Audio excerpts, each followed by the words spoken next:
Download aplikasi Tarbiyah Sunnah di handphone Anda. Tersedia di Google Play dan App Store. Bismillahirrahmanirrahim. Assalamualaikum warahmatullahi wabarakatuh. Innal hamdalillah nahmaduhu wa nasta'inuhu wa nastaghfiruh wa na'udzu billahi min syururi anfusina wa sayyiati a'malina. من يهده الله فلا مضل له ومن يضلل فلا هادي له وأشهد أن لا إله إلا الله وحده لا شريك له وأشهد أن محمدا عبده ورسوله يا أيها الذين آمنوا اتقوا الله حق تقاته ولا تموتن إلا وأنتم مسلمون وبعد. Ikhwati fillah, hadirin jamaah Masjid Agung Al-Ukhuwah Bandung yang Allah muliakan. Alhamdulillah kembali kita berjumpa dalam bahasan kitab A'malul Qulub. Kita sedang membahas bab muraqabah, dan poin yang sudah kita jelaskan adalah buah dari muraqabah. Buah pertama sudah kita terangkan bagusnya adab dan muamalah orang itu kepada Allah. Karena dia merasa selalu diawasi, maka dia akan melakukan sebaik-baik adab, perilaku, amal kepada Allah Azza wa Jalla, dan include di dalamnya akan melakukan sebaik-baik adab dan muamalah terhadap sesama makhluk.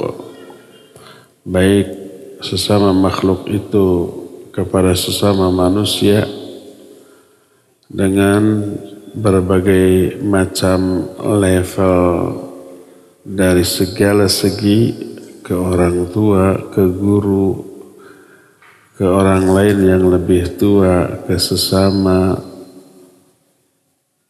ke yang lebih muda, ke anak-anak, kepada lelaki, kepada wanita, akan baik. Baik kepada sesama muslim ataupun kepada orang kafir, bahkan orang munafik, dia akan melakukan adab yang benar sesuai dengan tuntunan Allah Azza wa Jalla. Itu sudah kita terangkan kemarin. Apabila seseorang memiliki adab yang buruk kepada Allah, di tengah orang ramai dia menjadi orang soleh, ketika menyendiri dia menjadi orang yang durhaka, melakukan kemaksiatan, Allah murka dan Allah akan membuat orang di sekelilingnya juga menjadi murka. Berkata Abu Darda, "Innal 'abda la yakhlu bi ma'siyatillahi ta'ala fayulqillahu bughdahu fi qulubil mu'minin min haitsu la yash'ur."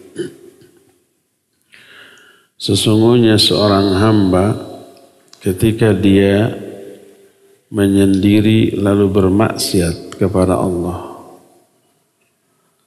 maka Allah akan campakkan rasa benci dalam hati orang-orang mukmin kepada dia tanpa dia sadari. Orang-orang mukmin akan membenci dia sebagai salah satu perwujudan dari kebencian Allah kepada orang itu, karena orang itu sudah bermaksiat ketika menyendiri.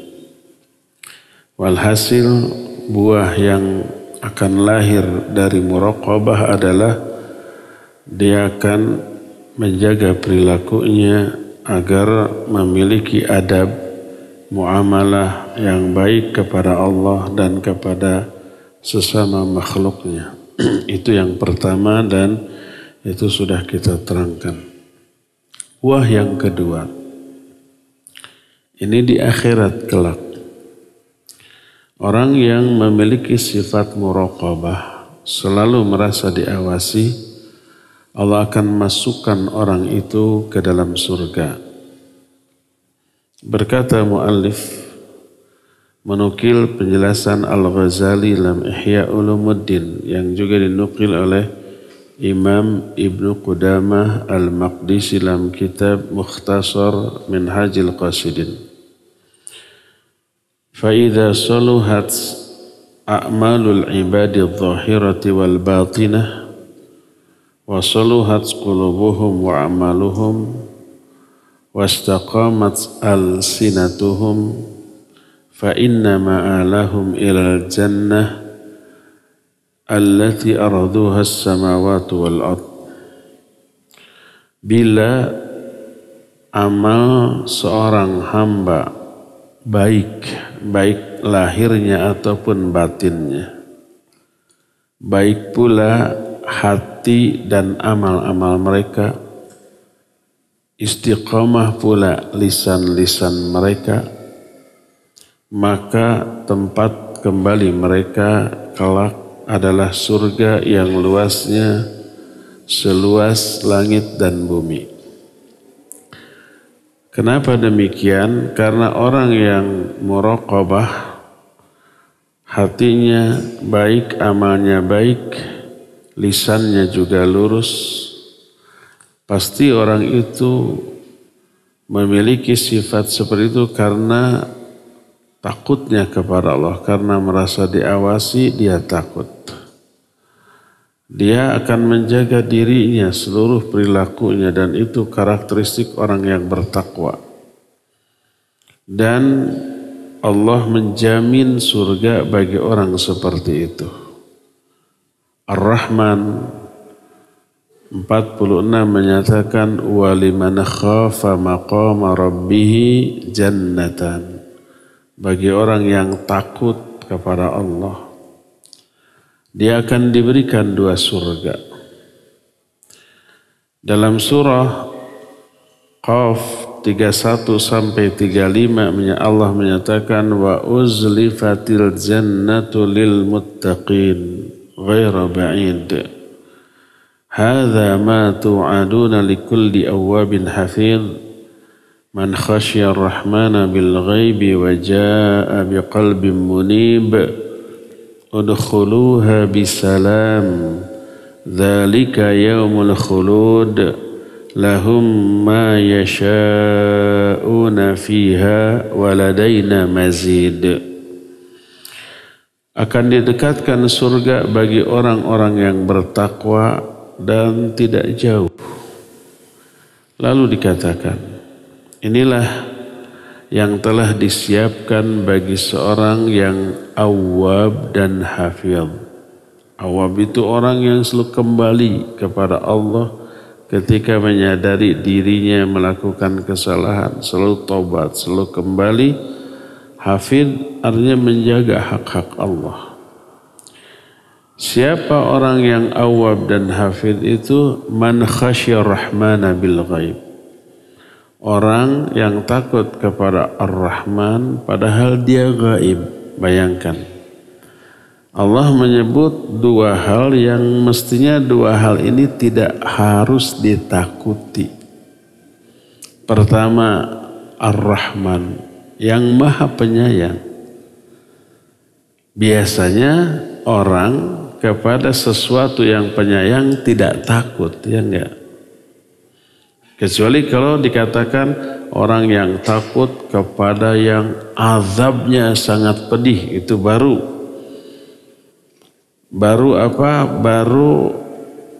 bisa kita fahami. Tapi zat yang maha rahman kok ditakuti. Kedua, dia gaib lagi. Gaib itu tidak terjangkau oleh indera kita. Gaib itu ada. Jangan difahami gaib itu tidak ada. Gaib itu ada, cuma tidak terjangkau oleh indera kita. Tidak terlihat, tidak terdengar, tidak teraba, Pokoknya tidak bisa tersentuh. Gaib. Biasanya yang gaib tidak ditakuti, yang tidak ada di hadapannya tidak kita takuti. Kita tahu singa atau harimau ada.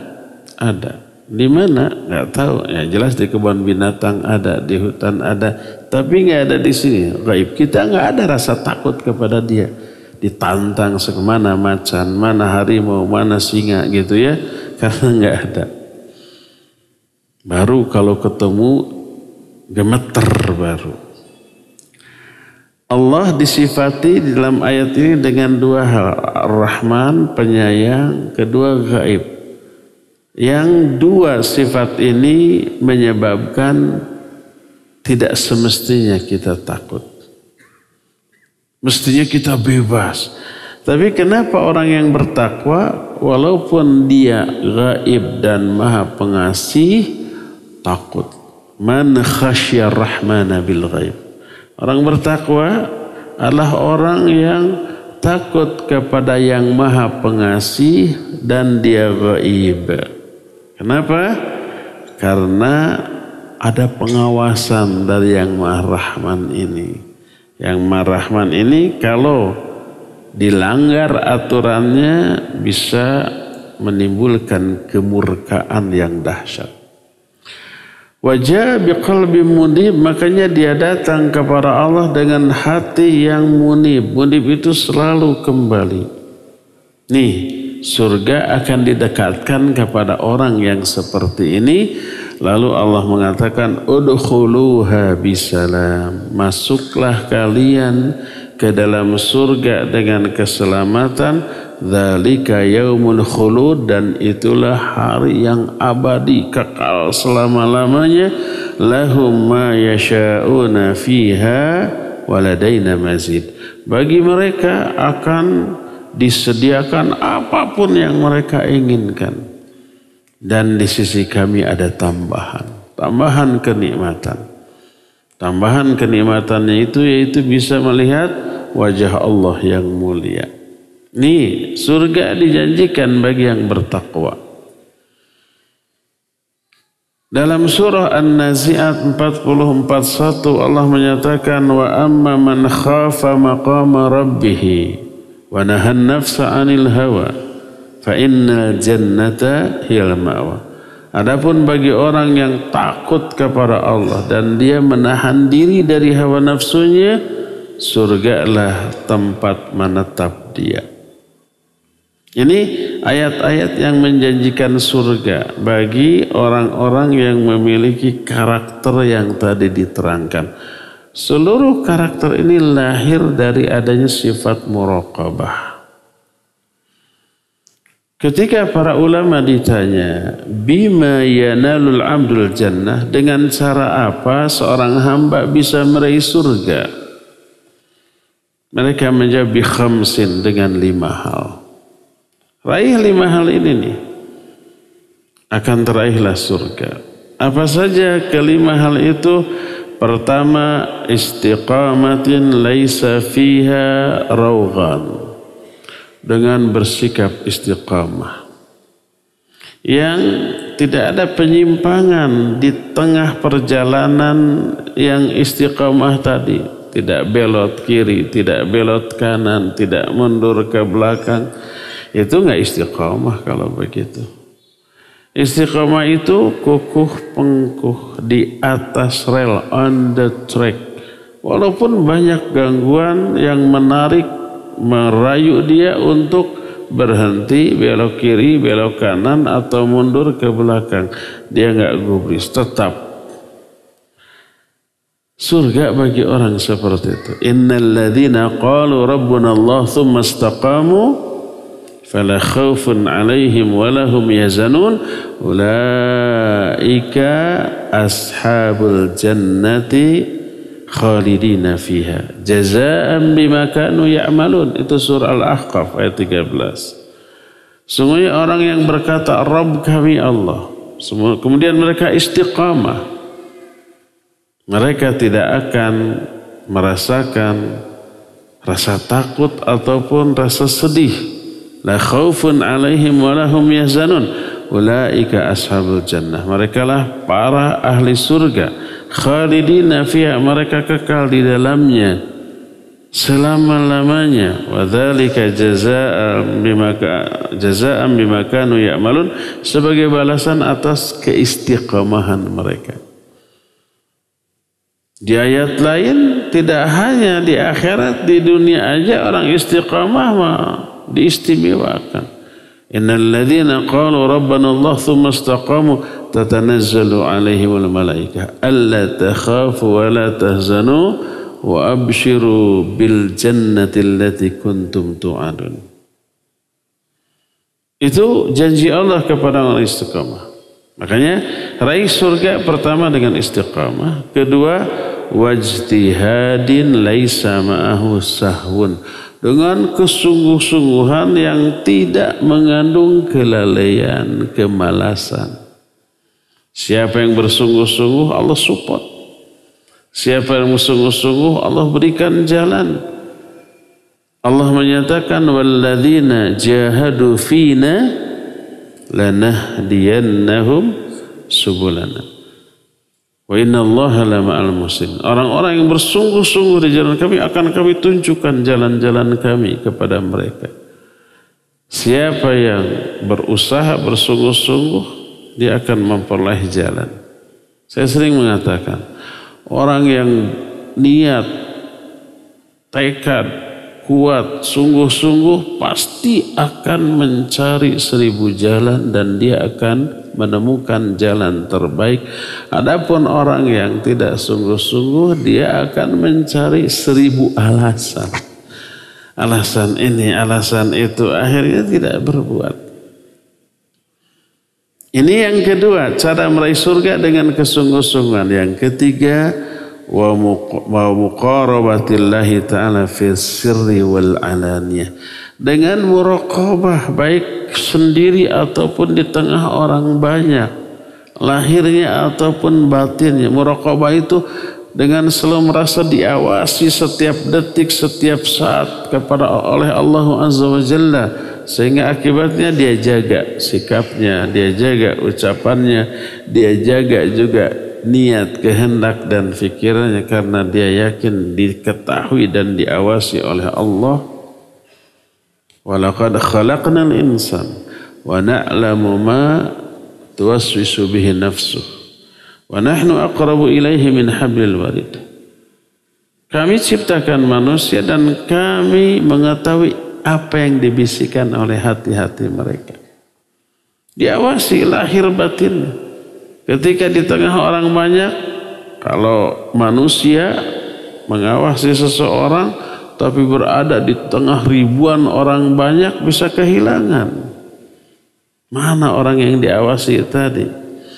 Kalau Allah mah tidak.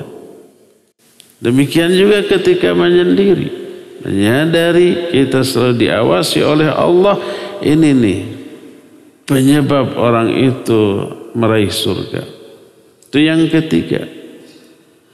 Keempat, wantidharil maut bitta'ahubilah. Keempat adalah menunggu kematian. Kita semua ini adalah makhluk yang selalu menunggu kematian. Semua kita sedang menunggu kematian. Cuma caranya berbeda.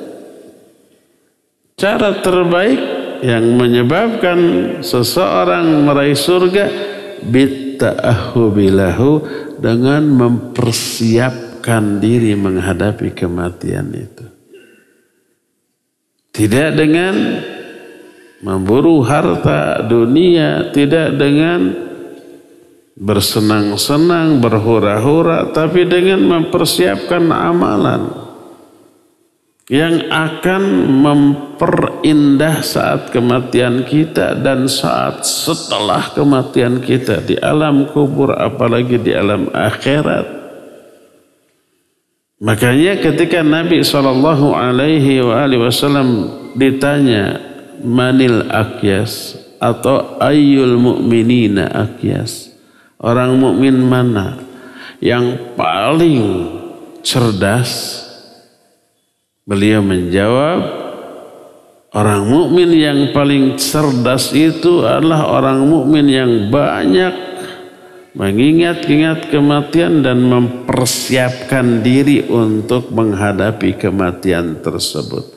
Selama ini orang selalu berpikir untuk hidup enak di alam dunia, tidak berpikir bagaimana cara hidup enak setelah kematian. Kalau umpamanya mati enak, nggak selalu menjadi sebuah kebaikan bagi kita. Karena Nabi SAW pun ketika kematiannya mengalami sakaratul maut yang dahsyat, 2 kali lipat dari umumnya yang dirasakan oleh kaum mukminin. Orang-orang soleh menderita dengan penderitaan yang dahsyat ketika kematiannya. Dan itu bukan tanda su'ul khatimah. Ada orang kafir matinya enteng, tersenyum. Itu bukan tanda husnul khatimah. Makanya tak ada penjelasan para ulama ketika menjelaskan alamatu husnul khatimah, tanda-tanda husnul khatimah itu tersenyum, tidak ada. Walaupun tersenyum belum tentu su'ul khatimah. Ada yang husnul khatimah tersenyum, ada. Tapi ini tidak menjadi ukuran. Malah umumnya mautul mu'min birasil jabin. Kematian mukmin ditandai dengan berkeringatnya dahinya. Dan itu diterangkan oleh para ulama. Sebabnya kenapa dahinya berkeringat? Dia menahan rasa sakit ketika sakaratul maut. Sampai kata orang Sunda, dan ini tidak ada terjemahannya.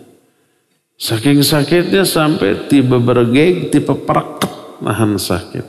Ada yang bisa menerjemahkan? Tiba pereket dan tiba bergeg. Mengerahkan tenaganya menahan sakit sampai berkeringat. Oleh karena itulah maka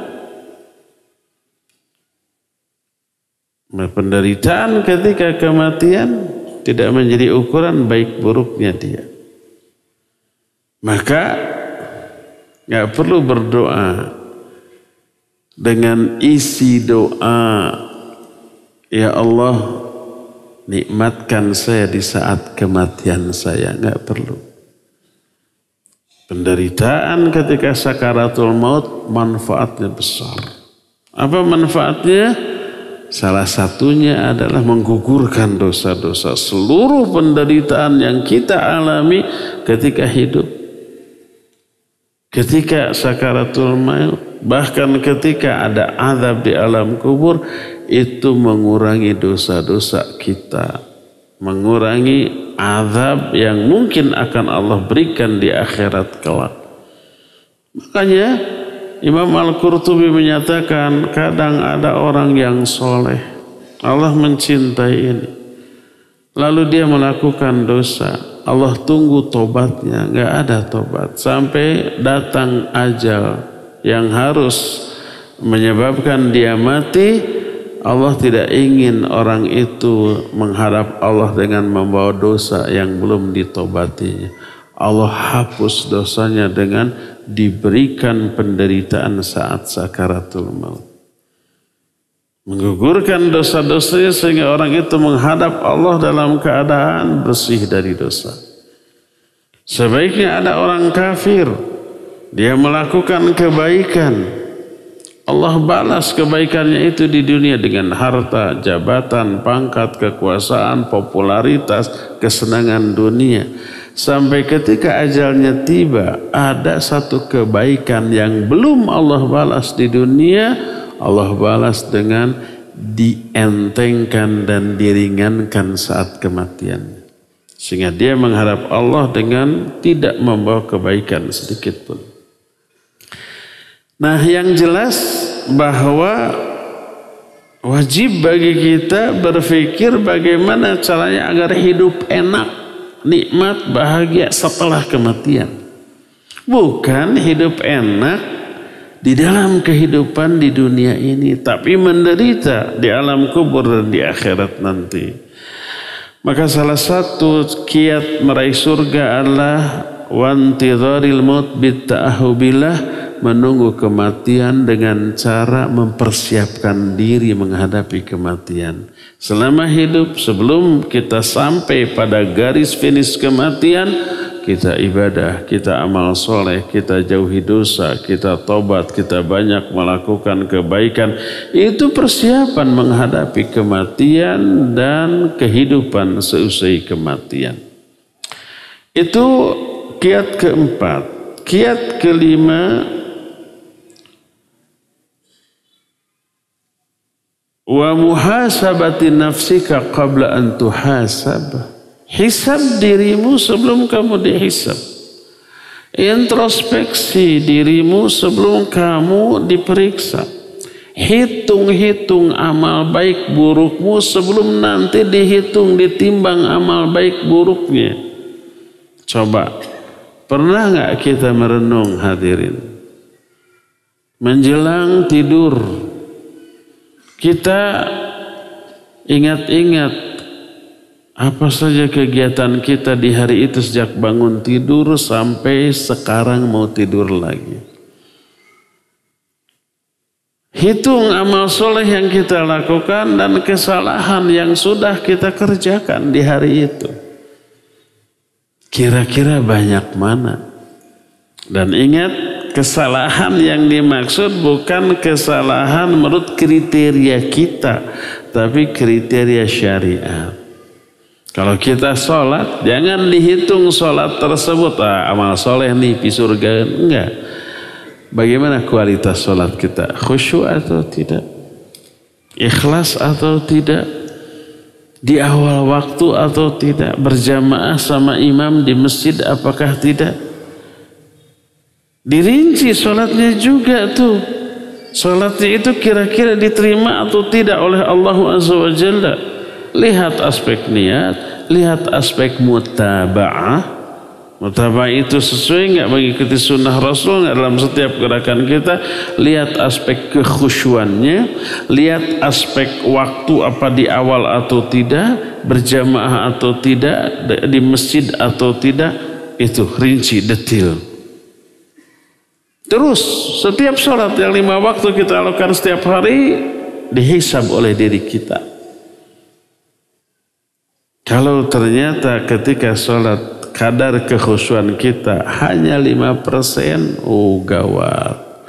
Ingat, itu dosa. Jangan dianggap sebagai sebuah kebaikan. Saya sudah sholat satu kebaikan. Nggak begitu, nggak sesimpel dan seglobal itu tentang sholat. Lihat penjelasan Imam Adz-Dzahabi dalam kitab Al-Kabair. Al-Kabair itu dosa-dosa besar. Salah satu dosa besar yang diterangkan di sana adalah tarkus sholat, meninggalkan sholat. Beliau tidak hanya menjelaskan meninggalkan sholat dosa besar saja, tapi dirinci melalaikan sholat, termasuk tidak khusyuk dalam sholat, termasuk riya di dalam sholat, termasuk tidak berjamaah di awal waktu bersama imam. Sebuah dosa besar, bukan dosa kecil loh. Kenapa dosa besar? Karena terancam dengan azab. Allah berfirman, fawailul lil musallin. Itu menunjukkan dosa besar. Azab bagi orang yang sholat, yaitu alladzina hum an salatihim sahun. Orang yang sahun. Sahun itu dari aspek kekhusyuan, juga dari aspek mutaba'ah, juga dari aspek waktunya. Di awal atau di tengah atau di akhir atau hampir di jamak zuhur, hampir di jamak dengan asar tanpa uzur hanya karena malas. Sahun itu masuknya. Sahun itu di level manapun, dari aspek waktu, dari aspek kekhusyuan, dari aspek berjamaah atau tidaknya, itu dosa besar karena terancam azab fawailul musallin. Hisab semua amalmu, sholat kita terus. Komitmen dan perhatian, ihtimam kita kepada Al-Quran. hari ini berapa juz yang kamu baca? Jangankan juz itu, berapa lembar yang kamu baca? Aduh, jangankan berlembar, berapa ayat yang engkau baca?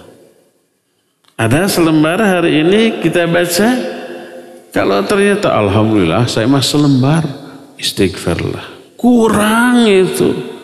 24 jam waktu yang kita miliki sehari, masa cuma selembar baca Qur'annya?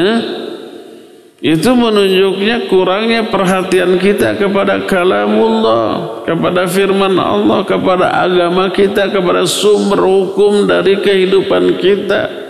Ingin selamat tapi lalai terhadap peringatan Allah. Al-Quran peringatan Allah. Man a'rada an dzikri fa inna lahu ma'isyatan dhanka wa nahsyuruhu yaumal qiyamati a'ma. Siapa orang yang berpaling dari peringatanku? Salah satu peringatan Allah itu Al-Quran. Dia akan diberikan kehidupan yang sumpek, yang sempit. Jadi kalau kita merasakan kesempitan, kesumpekan dada, jiwa, perasaan kita, cepat baca Quran. Itu termasuk salah satu bentuk zikir. Ala bi dzikrillahi tatmainnul qulub. Cepat buka mushaf, baca Al-Quran, renungi, bacanya dengan penghayatan. Cepat wudhu, cepat sholat. Belum waktunya, bisa sholat sunat, bisa syukrul wudhu, ya, bisa kalau pagi duha, bisa kalau malam tahajud. Banyak sholat yang difasilitasi oleh Allah secara syar'i. Itu ketika ditanya para ulama dengan apa, dengan cara bagaimana seorang hamba bisa meraih surga, dengan 5. Pertama dengan istiqamah, kedua dengan kesungguh-sungguhan, ketiga dengan muraqabah, keempat dengan menunggu kematian dengan cara mempersiapkan amalan menghadapi kehidupan setelah kematian, dan yang kelima dengan muhasabah, introspeksi diri. Setelah mengutip jawaban para ulama tadi, maka ada syarah, penjelasan. Kenapa 5 poin tadi dibahas dalam bab muraqabah? Mu'allif menyatakan wal waqi anna hadhihi jami'an tarji'u ila al muraqabah. لأن الاستقامة التي ليس معها روغان إنما تكون بمراقبة الله وهكذا الاجتهاد الذي ليس معه سهو فإن الغفلة إنما تقع في قلب العبد ويحصل التفريط في عمله بسبب ضعف مراقبته وهكذا. Realitanya kelima poin tadi kembali kepada sifat muraqabah. Karena istiqamah tapi ada belok-beloknya di tengah jalan. Artinya dia tidak istiqamah, itu disebabkan karena kurangnya muraqabah. Kenapa seorang bisa istiqamah? Karena merasa diawasi terus. Siswa ketika ujian nggak berani lirik kiri kanan melihat catatan yang disiapkan. Kenapa? Karena ada pengawas. Selama pengawasannya itu ketat, melirik pun nggak berani, batuk pun ditahan, gitu. Pekerja bangunan tidak berani ngobrol, berleha-leha, bahkan ketika pegel tidak berani babatek. Hanya karena mandornya yang galak tetap mengawasinya. Ini orang loh. Seorang mukmin yang selalu merasa diawasi oleh Allah, istiqamah dia. Nggak berani lirik kiri kanan atau berhenti apalagi balik kanan. Nggak. Kembali kepada muraqabah. Istiqamah lahir karena muraqabah. Demikian juga kesungguh-sungguhan. Tanpa ada malas, itu disebabkan karena merasa diawasi. Dan seterusnya.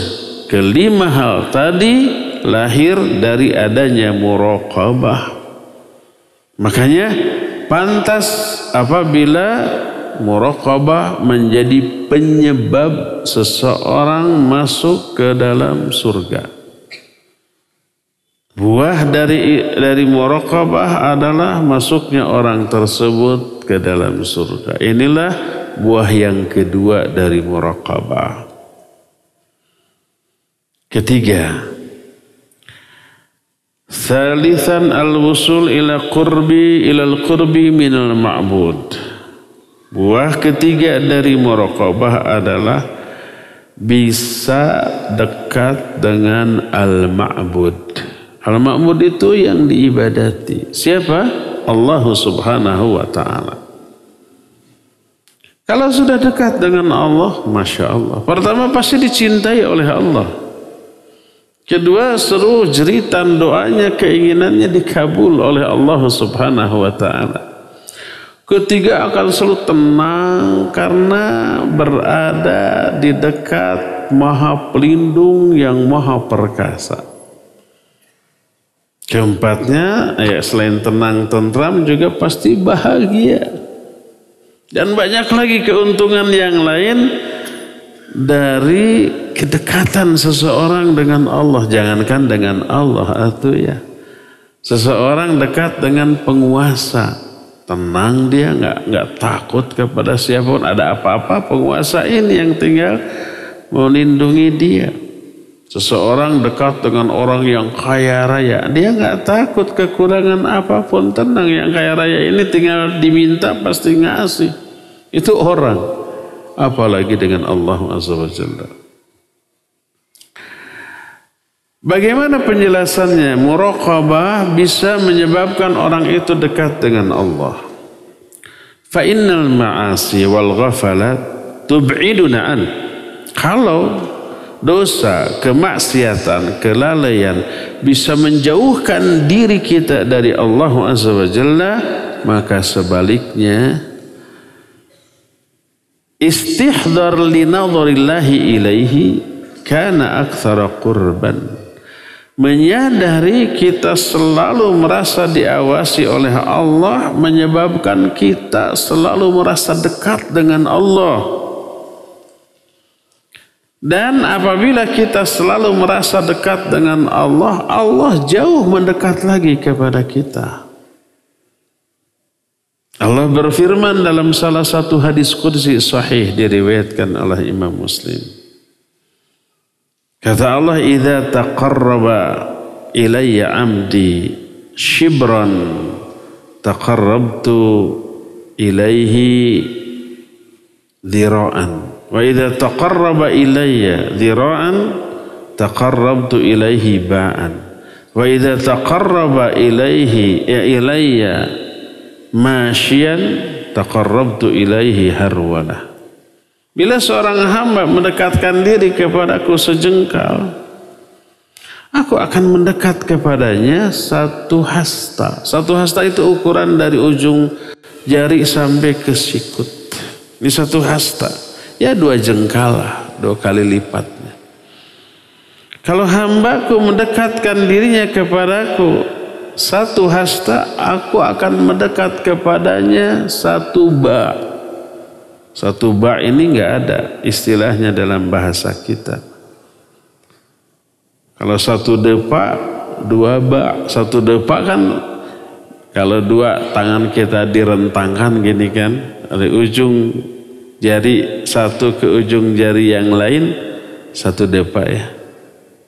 Kalau satu ba' mah ujung jari ini sampai ke tengah dada, ini satu ba'. Ya 2 hasta lah. Makanya nggak ada terjemahan satu ba'. Nggak tepat kalau diartikan satu depa. Satu depa 2 ba'. Satu depa kan segini ya. Jadi kalau hambaku mendekatkan dirinya kepadaku satu hasta, aku akan mendekat kepadanya 1,5 depa. Dan kalau dia mendekatkan diri kepadaku dengan cara berjalan, aku akan mendekat kepadanya dengan cara berlari. Lihat, respon Allah kepada ikhtiar seorang hamba dalam kebaikan 2 kali lipat dari apa yang dilakukan oleh seorang hamba. Maka setelah dekat, ini mendekat, itu mendekat, sehingga hubungannya dekat, cinta Allah tercurah. Wala yazalu 'abdi yataqarrabu ilayya bin nawafili hatta uhibbahu. Tidak henti-hentinya seorang hambaku mendekatkan dirinya kepadaku dengan mengamalkan amalan-amalan sunnah di samping yang fardu, sampai aku mencintainya. Dicintai oleh Allah Subhanahu wa ta'ala tuh. Jadi kalau umpamanya sudah dekat, Allah mendekat lebih daripada usaha hamba. Kalau sudah dekat, pertama Allah mencintainya. Kalau sudah dicintai, fa idza ahbabtuhu kuntu sam'ahu alladhi yubsiru bih. Terus wa sam'ahu alladhi yasma'u bih. Kalau aku sudah mencintai, aku akan menjadi pandangannya yang dengannya lah dia melihat. Aku akan menjadi pendengarannya denganlah dia mendengar. Aku akan menjadi kedua tangannya wa yadahu allati yabtashu biha. Aku akan menjadi tangannya dengannya lah dia akan bertingkat. Wa rijlahu allati yamshi biha, dan aku akan menjadi kakinya yang dengannya lah dia melangkah. Kalau dia minta sesuatu akan aku beri. Kalau dia butuh perlindungan pasti akan aku berikan perlindungan. Itu kalau sudah Allah cintai karena dekatnya. Berdasarkan hal itu, maka orang yang dekat dengan Allah Azza wa Jalla memiliki banyak keuntungan. Dia dicintai oleh Allah Subhanahu wa ta'ala. Dia akan diberikan perlindungan oleh Allah. Jeritan hati doanya dikabul. Sering saya jelaskan, kedekatan Allah dengan hamba berimbas kepada dikabulkannya doa orang itu. Wa idza sa'alaka ibadi anni fa inni qarib ujibu da'watad da'i idza dan. Kalau hambaku bertanya kepada tentang aku, jawab, aku dekat, aku mengijabah doa. Kedekatan itu berkaitan dengan diijabahnya doa. Ya dicintai, ya diijabah doa-doanya. Apalagi yang akan terasakan, teraih atau diperoleh oleh orang yang dekat dengan Allah, dia tenang dan tentram karena ada perlindungan dan dia bahagia. Jangankan dengan Allah ya, dengan sesama manusia atau binatang atau benda yang kita sukai. Bagaimana perasaan kita? Oh, senangnya bukan main. Suami istri yang saling mencintai, berada berdekatan berdua-dua, bahagianya nggak ketulungan tuh. Orang tua dengan anak yang saling mencintai kalau berkumpul, oh senangnya bukan main. Kakek nenek berkumpul dengan siapa? Cucu-cucu yang lucu-lucu gitu ya, waduh senangnya bukan main. Beberapa hari nggak ketemu karena berpisah, pas ketemu lagi kangennya luar biasa. Atau binatang, kucing kayak peliharaan yang lucu, yang senang ketika ketemu kita senang bermain-main. Atau benda yang kita suka, HP, nggak pernah kita lepas dari HP. Semenit, 10 menit kita berpisah dari HP, resah, gelisah. Betul apa benar? Tidur juga di samping atau sebelum tidur ini HP itu sama plok, si HP teh di dada. Begitu bangun tek lihat HP, gitu kan? Kepada siapapun atau kepada apapun yang kita sukai, kita senangi, kita cintai, pasti kita bahagia berada di dekatnya. Apalagi kecintaan kita kepada Allah harus lebih besar daripada mencintai apapun. Walladzina amanu asyaddu hubban lillah. Orang yang beriman sangat besar, paling besar kecintaannya kepada Allah.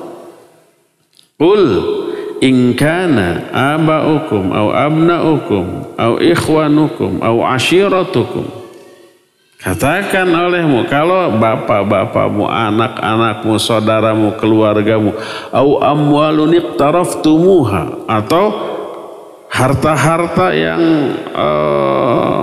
kamu usahakan, wa tijaratun takhshawna kasada, atau perniagaan yang kamu khawatirkan kerugian, wa masakinu tardawnaha, atau tempat tinggal yang kamu sukai. Ahabba ilaikum minallahi wa rasulihi wa jihadin fi sabilillah fatarabbasu hatta ya'ti Allahu bi amrih. Kalau semua itu lebih kamu cintai daripada Allah, Rasulnya, dan jihad di jalannya, tunggu sampai Allah mendatangkan azabnya kepada kamu. Seorang mukmin wajib mencintai Allah melebihi cintanya kepada apapun. Kalau benar kecintaan kepada Allah, puncak segala macam kecintaan, pasti ingin selalu dekat. Dan ketika dekat, pasti bahagia, senang. Ketika menjauh sedikit, pasti rindu, pasti kangen, pasti resah dan gelisah. Coba di antara antum pergi ke tempat kerja, lupa HP nggak dibawa, apa yang terjadi? Balik lagi walaupun terlambat, ya enggak?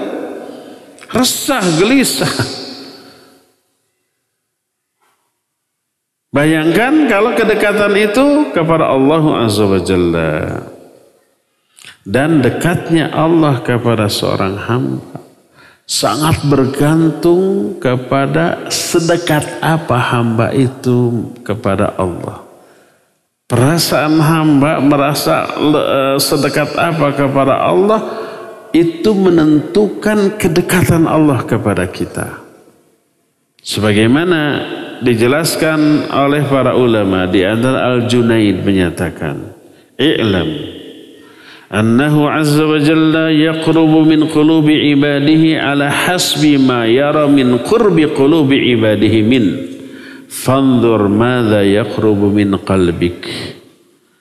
Ketahuilah bahwa Allah akan mendekat kepada hati hamba-hambanya sesuai dengan seberapa dekat perasaan hamba itu kepada Allah. Perhatikan sedekat apa hatimu kepada Allah. Apa merasa dekat, apa merasa jauh?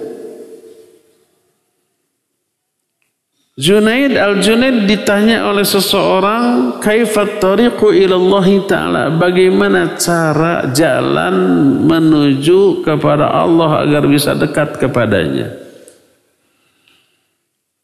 Apa jawabnya? Taubatun tahulul israr, yakni ala dhunub wal ma'asi, wa khawfun yuzilul ghirrah, wa raja'un muz'ijun ila tariqil khairat, wa muraqabatullah fi khawatiril qulub. Caranya agar kamu bisa dekat sampai kepada Allah, pertama dengan taubat yang memutus israr kamu di atas maksiat. Israr itu terus menerus, yang memutuskan kamu, yang menghentikan kamu dari dosa. Itu yang pertama. Kedua, dengan rasa takut yang bisa menghilangkan keinginan untuk berdosa dan bermaksiat. Ketiga, dengan harapan yang bisa memotivasi kamu untuk melakukan kebaikan. Keempatnya, dengan muraqabah kepada Allah, merasa selalu diawasi oleh Allah yang selalu tertancap di dalam lubuk hatimu. Itu cara dekat kepada Allah. Jadi muraqabah menyebabkan kita akan merasa selalu dekat kepada Allah. Bayangkan kalau umpama kita setiap detik, setiap saat merasa selalu diawasi oleh Allah Azza wa Jalla, termasuk isi hati kita, termasuk bisik-bisik kita, pasti terdengar oleh Allah. Bahkan dikatakan Allah lebih dekat dibanding urat leher kita. Adakah yang bisa kita sembunyikan? Adakah dari diri kita yang bisa lolos dari ilmu pengawasan Allah Azza wa Jalla? Enggak ada.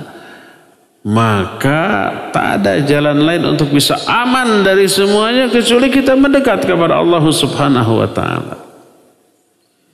Berkata Al-Junaid, wal muraqabah taqtadi halal qurbi wa halul qurbi lil abdi syahada biqalbihi qurballahi minhu fataqarrab ila Allah bi ta'atihi wa jama'a hammahu baina yadayillahi bidawami dzikrihi fi alaniyatihi wa sirrihi. Muraqabah itu menyebabkan seseorang merasa dekat dengan Allah. Karena kedekatan seorang dengan Allah dengan cara menyadari hatinya selalu diawasi oleh Allah. Maka dekatkan dirimu kepada Allah dengan mentaatinya. Fokuskan seluruh cita-citamu di hadapan Allah Azza wa Jalla hanya untuk meraih ridha-Nya dengan cara mendawamkan zikir baik dalam sendiri ataupun ketika berada di tengah orang banyak.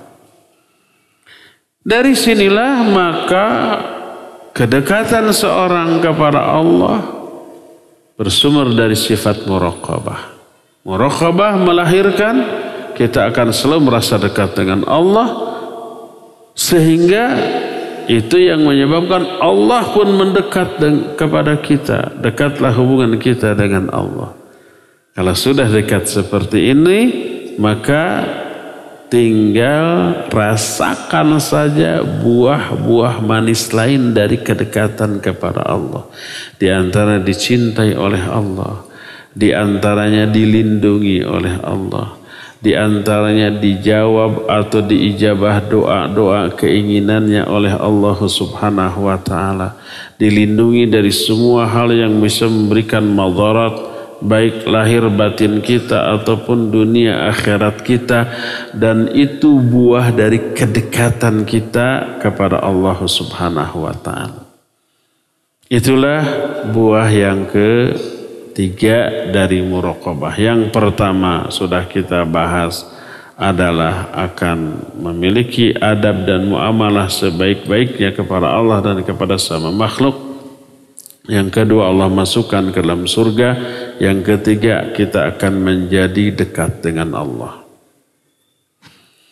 Keempat, kelima, keenam dan seterusnya kita akan bahas di hari Kamis yang akan datang. Sekarang sudah habis waktu untuk menjelaskan, tinggal masuk sesi tanya jawab. Wa sallallahu ala nabiyina Muhammadin wa ala alihi wa ashabihi wasallam.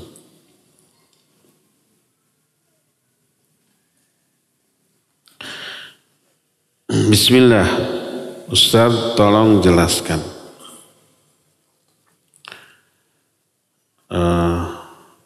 Hadis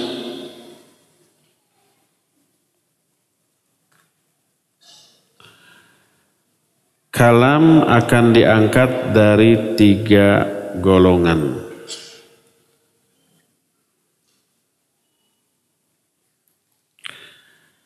Apakah keterangan itu hadis atau pendapat para ulama? Bukan kalam, kolam. Kolam bahasa Arab, bukan kolam bahasa Indonesia. Apa artinya? Pena. Kalau kalam artinya ucapan. Ini hadis Nabi SAW. Bukan pendapat para ulama. Nabi SAW bersabda, Rufi al-qalam an thalathin. Qalam atau apa tadi teh, pena diangkat dari 3 golongan.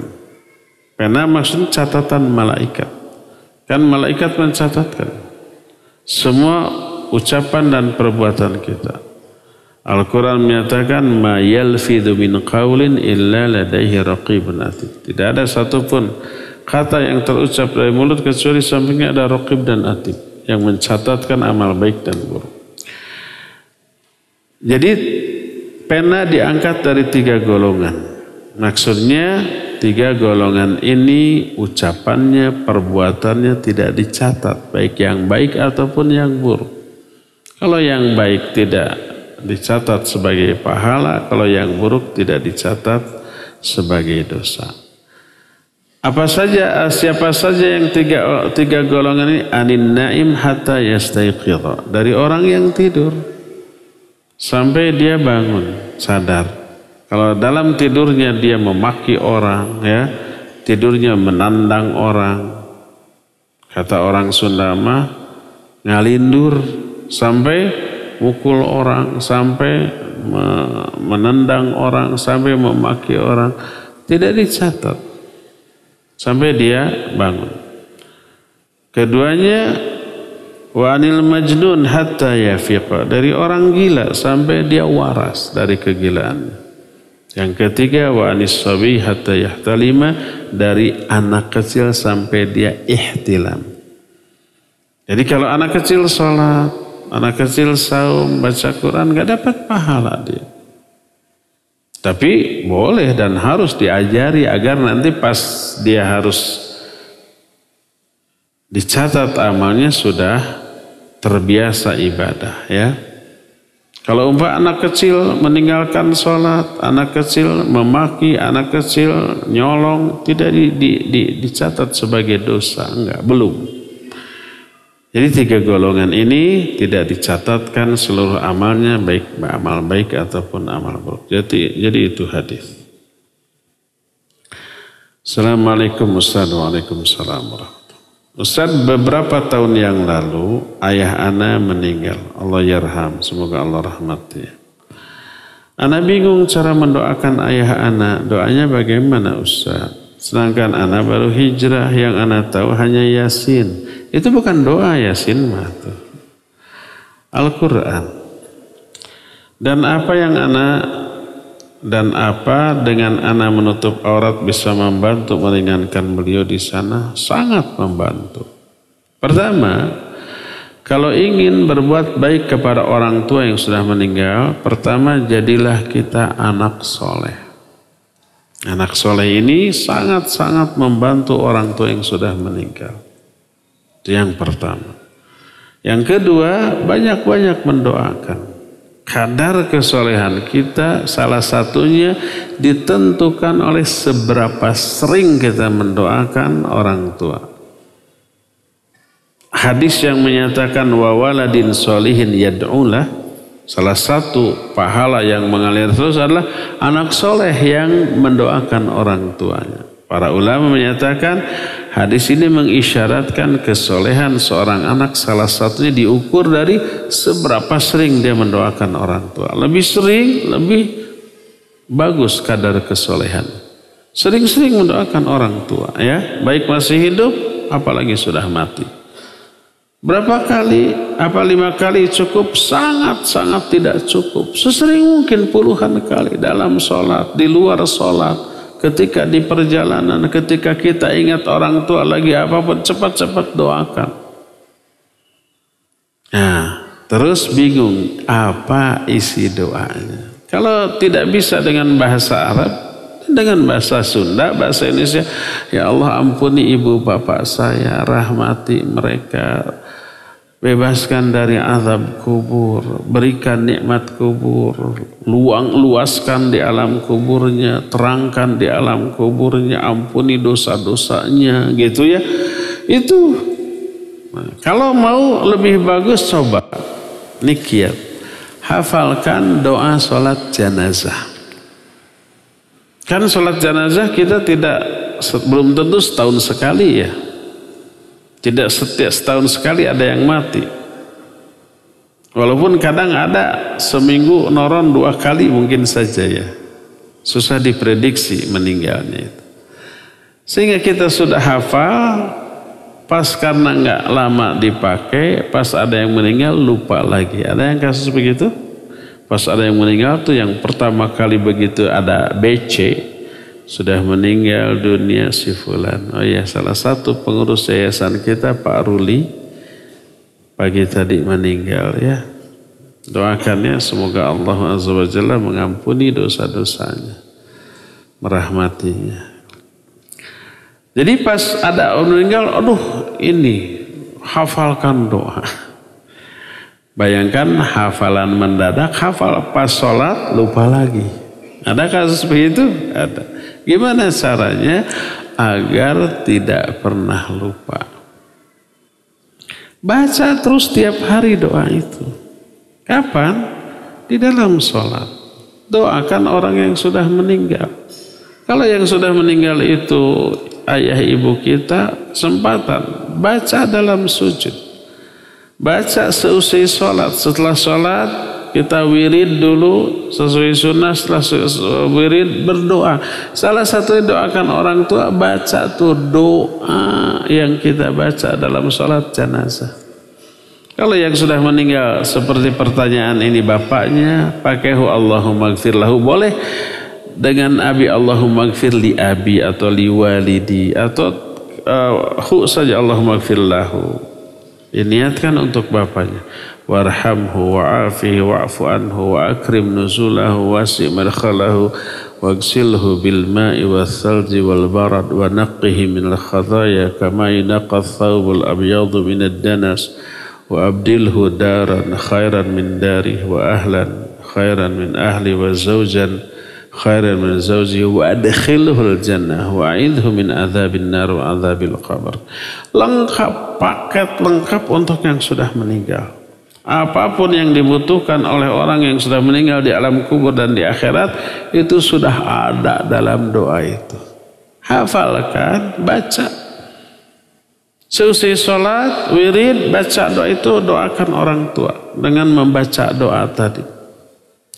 Kalau umpah kita bangun malam tahajud, baca dalam sujud kita, di setiap sujud kita. Umpamanya tahajudnya 11 rakaat, baca. Berarti berapa kali kita sujud di dalam satu rakaat? 2 kali kan? Kalau 11 rakaat berapa kali sujud kita? 22 kali. Berarti kita dalam satu tahajud saja sudah mendoakan orang tua kita 22 kali. Belum nanti pada waktu sholat sunat lain, umpamanya sholat rawatib, sholat syukrul wudhu, bebas kan, mau sujud lama, mau sebentar. Kalau sholat fardu kita nggak bisa bebas karena berjamaah. Jadi imam kelamaan untuk makmum. Jadi makmum harus mengikuti imam, nggak bisa bebas dalam sholat fardu. Di sholat sunat baca. Kalau itu setiap hari kita baca dalam sholat, juga di luar sholat, dijamin tidak akan lupa. Kenapa kita nggak lupa Al-Fatihah? Karena selalu kita baca 17 kali minimal sehari semalam, nggak pernah lupa. Kenapa kita nggak lupa qul huwallahu ahad? Karena selalu kita baca sama kuliah dalam sholat sunat kita, ya. Memang disunahkannya begitu. Nah ini juga begitu. Agar tidak lupa, hafalkan, baca dalam sholat. Pas ada yang meninggal, tenang, nggak perlu buka buku, nggak perlu browsing, nanya ke Mbah Google gimana doa sholat jenazah, nggak perlu, langsung, ya. Itu kiatnya. Jadi bagaimana cara mendoakannya? Hafalkan sholat jenazah, doanya, baca. Apalagi pas kita ziarah ke kuburan, ya, silakan doakan, baca doa sholat jenazah itu untuk orang yang sudah meninggal.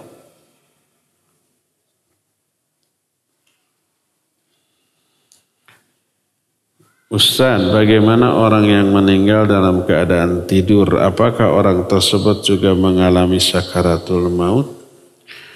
Sakaratul maut umumnya terjadi terhadap orang yang akan mati. Allah menyatakan, وَجَاءَتْ sakaratul maut bil haqq dzalika ma kunta minhu tahid. Datanglah sakaratul maut dengan sebenarnya. Dan itulah hal yang selalu kamu hindarkan. Nabi SAW ketika mau mati, beliau mengalami penderitaan yang luar biasa. Aisyah sampai nggak tega melihatnya. Beliau meminta wadah berisi air, dimasukkan tangannya ke air itu, lalu diusapkan ke wajahnya sambil berkata, La ilaha illallah, inna lil mauti sakarat. La ilaha illallah, sesungguhnya maut itu ada sakarat. Apa makna sakaratul maut? Sakarat secara bahasa artinya mabuk. La taqrabus shalah wa antum sukara. Jangan kamu mendekati salat dalam keadaan mabuk. Sakarat itu mabuk. Apa arti mabuk? Mabuk itu hilangnya kontrol akal terhadap ucapan dan tindakannya. Makanya yang mabuk ngomongnya ngaco kan? Perilakunya juga ngaco gitu. Nah, itu mabuk. Hilangnya kontrol akal terhadap ucapan dan tindakan. Dan ini sakarat ini bisa terjadi atau mabuk ini karena beberapa hal. Pertama karena pengaruh minuman keras yang memabukkan. Kedua karena takut yang luar biasa, bisa aja hilang kontrol akal terhadap tindakan dan ucapannya. Ketiga karena sakit yang luar biasa. Orang yang sakit luar biasa gak punya malu. Ucapan dan perilakunya itu, coba umpamanya kita kejepit pintu. Apa yang kita lakukan dan ucapan? Menjerit sampai loncat-loncat gitu kan, sampai gini-ginian. Kalau itu dilakukan dalam keadaan normal, memalukan, ya enggak. Tapi dalam keadaan sakit seperti itu nggak punya malu, pokoknya guling-guling atau menjerit-jerit sambil loncat-loncat kayak kerepengan kayak gitu. Nah, sakaratul maut adalah hilangnya kontrol akal pada ucapan dan tindakan karena sakit yang luar biasa. Sehingga dia mengigau, sehingga perilakunya juga aneh-aneh seperti itu. Itu yang disebut dengan sakaratul maut. Itu penjelasan Imam Al-Qurtubi dalam kitab At-Tadhkirah. Nah, apakah semua orang mengalami sakaratul maut? Tidak. Ada yang mengalami, ada yang tidak. Umumnya mengalami, ya. Nabi mengalami, orang soleh mengalami. Penjelasan Amr bin As radhiyallahu an, dia mau mati, sedang sakarat. Oleh anaknya ditanya, wahai bapak, dulu ketika engkau sehat, engkau pernah berkata, aku ingin menemui seorang yang soleh dan cerdas sedang sakaratul maut. Aku ingin bertanya kepadanya apa yang dia rasakan ketika sakaratul maut. Dulu engkau pernah berkata begitu, sekarang engkau persis seperti itu. Engkau soleh, engkau cerdas, dan sekarang sakaratul maut. Coba terangkan apa yang engkau rasakan. Apa kata Amr bin As radhiyallahu an, wahai anakku, seolah-olah seluruh tubuhku ditusuk-tusuk dengan besi panas yang beracun. Dan ketika aku menghisap nafas, seolah-olah aku menghisap ribuan jarum-jarum tajam yang beracun. Kebayang? Sampai akhirnya dia meninggal dunia. Imam Ahmad ketika mau meninggal, beliau juga mengalami hal yang sama. Dan ini riwayat-riwayat ini didukir oleh Imam Al-Qurtubi dalam kitab At-Tadhkirah, lalu beliau menjelaskan. Salah satu faedah dari penderitaan sakaratul maut bagi orang yang soleh adalah menggugurkan sisa dosa yang ada. Penderitaan yang dialami, sakit yang dialami meluluh lantakan seluruh dosa yang tersisa. Sehingga ketika mati dia menghadap Allah dalam keadaan bersih dari dosa. Apakah semua orang mengalami sakaratul maut? Tidak. Baik orang mukmin ataupun orang kafir. Seperti yang saya tadi katakan, menderita atau tidaknya ketika seseorang mau mati, susah atau mudahnya seseorang akan mati, tidak menjadi indikator soleh salahnya dia. Kadang yang soleh mengalami penderitaan, kadang yang durhaka tidak mengalami penderitaan. Nah, lalu apakah orang tidur itu lalu mati mengalami penderitaan? Wallahu a'lam. Apakah mengalami sakaratul bisa mengalami hanya kita tidak tahu? Bisa juga tidak. Karena ada tuh orang, termasuk kakak saya rahimahullah beberapa bulan yang lalu, tidur dari malam sendirian.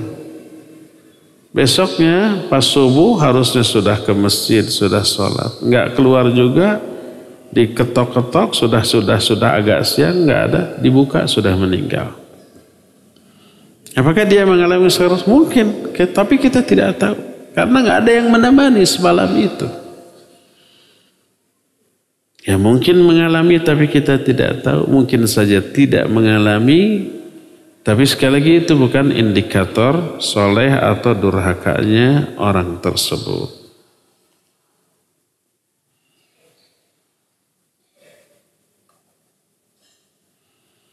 Bolehkah kita memenuhi undangan syukuran rumah, tapi kita tahu rumah itu dibeli melalui KPR yang mengandung riba. Taib, syukuran untuk sesuatu yang menyenangkan kita boleh-boleh saja. Syukuran ada promosi baru, dapat jabatan lebih tinggi dari sebelumnya, naik pangkat, lulus ujian, goal proyek, dapat tender yang besar, lalu syukuran, nggak masalah. Termasuk punya rumah baru, punya mobil baru, lalu syukuran, nggak masalah. Tapi ingat, syukuran itu bukan makan-makan. Syukuran itu apa? Menggunakan seluruh nikmat itu sesuai dengan kehendak Allah. Boleh nggak mengundang makan-makan? Nggak masalah. Mentraktir orang, menyenangkan hati orang tidak masalah. Dibolehkan saja. Nah sekarang orang punya mobil baru, lalu ngundang kita syukuran, padahal kredit.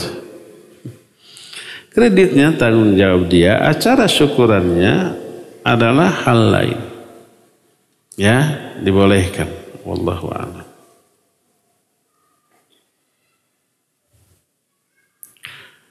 Semoga Ustaz dan keluarga selalu dalam lindungan serta lindungan Allah serta para tim tarbiyah sunnah juga. Amin.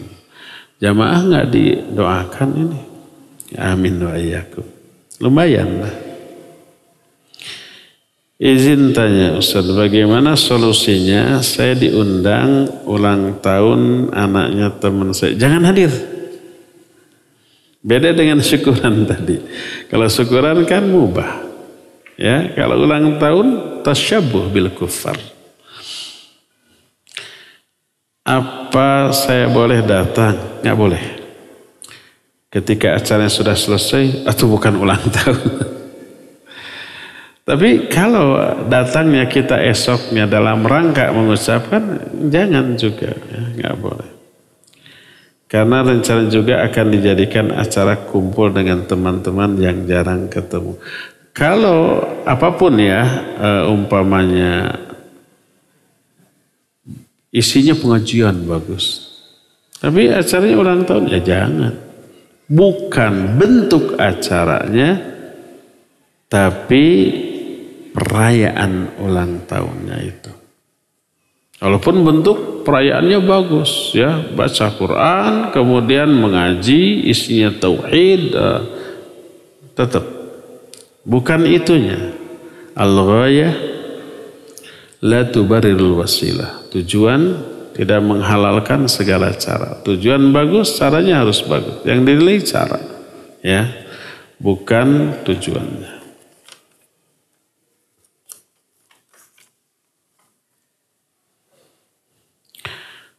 Bismillah, assalamualaikum Ustaz. Waalaikumsalam. Semoga Allah menjaga dan merahmati Ustaz dan keluarga. Amin. Ini kru nggak didoakan juga, hanya saya dan keluarga. Lumayan juga. Amin wa iyyakum. Adakah riwayat yang menyebutkan bahwa Nabi Muhammad ketika sakaratul maut nanggung semua sakarat umatnya? Bukan begitu. Seperti tadi hadis itu sahih riwayat Imam Bukhari. Ya. Tapi beliau menderita melebihi umumnya sakaratul maut orang-orang mukmin yang lain. Aisyah menyatakan 2 kali lipat. Ya, tapi dianggap menanggung sakaratul maut seluruh umatnya, tidak. Buktinya umatnya tetap sakaratul maut, ya. Sehingga umatnya tidak terlalu sakit karena sudah ditanggung oleh Rasulullah SAW. Tidak ditanggung ya. Umatnya tetap seperti penjelasan Imam Al-Qurtubi tadi, riwayat Amr bin As, Imam Ahmad juga mengalami sakaratul maut yang dahsyat. Bismillah, assalamualaikum, waalaikumsalam. Ini nggak ada doa sama sekali. Afan izin bertanya Ustaz, lebih utama mana? Daftar ibadah haji yang menunggu bertahun-tahun atau umroh? Dua-duanya saja, daftar ongkoh, umroh ongkoh. Dua-duanya bisa dilaksanakan ya. Tapi daftarkan bayar dulu, uangnya habis untuk umroh jadi nggak ada, nabung lagi. Ya jadi kalau ada uang untuk daftar haji, daftarlah dulu sebagai tekad kuat kita untuk melaksanakan rukun Islam yang kelima. Walaupun 25 tahun lagi, nggak apa-apa, nggak masalah. Ya. Nah, tapi di sela-sela itu, ketika kita ada rezeki, tetap nabung, mengumpulkan untuk umroh. Nanti di umroh itu kita berdoa, segerakan ibadah haji saya, segerakan panggilanmu kepadaku untuk melakukan ibadah haji. Belum terdapat, kan bisa tahun itu haji melalui haji furoda ya. Kalau haji furoda bulan ini daftar, tahun ini berangkat insya Allah. Siapa yang mau, sekarang bulan Jumadil akhir ya, sebentar lagi haji ya. Siapa yang mau haji furoda silakan bareng-bareng saya daftar ke saya. Bareng insya Allah ke sana ya. Semoga Allah memberikan rizki kepada kita semua untuk melaksanakan ibadah haji secepat mungkin. Cukup ya, sampai di sini saja. Insya Allah kita akan berjumpa kembali di hari Kamis yang akan datang. Dan besok seperti biasa kita melanjutkan kajian tauhid. Di tempat ini pula di waktu yang sama. Subhanakallahum bihamdik asyhadu an la ilaha illa anta astaghfiruka wa atubu ilaik. Walhamdulillah rabbil alamin. Wassalamualaikum warahmatullahi wabarakatuh.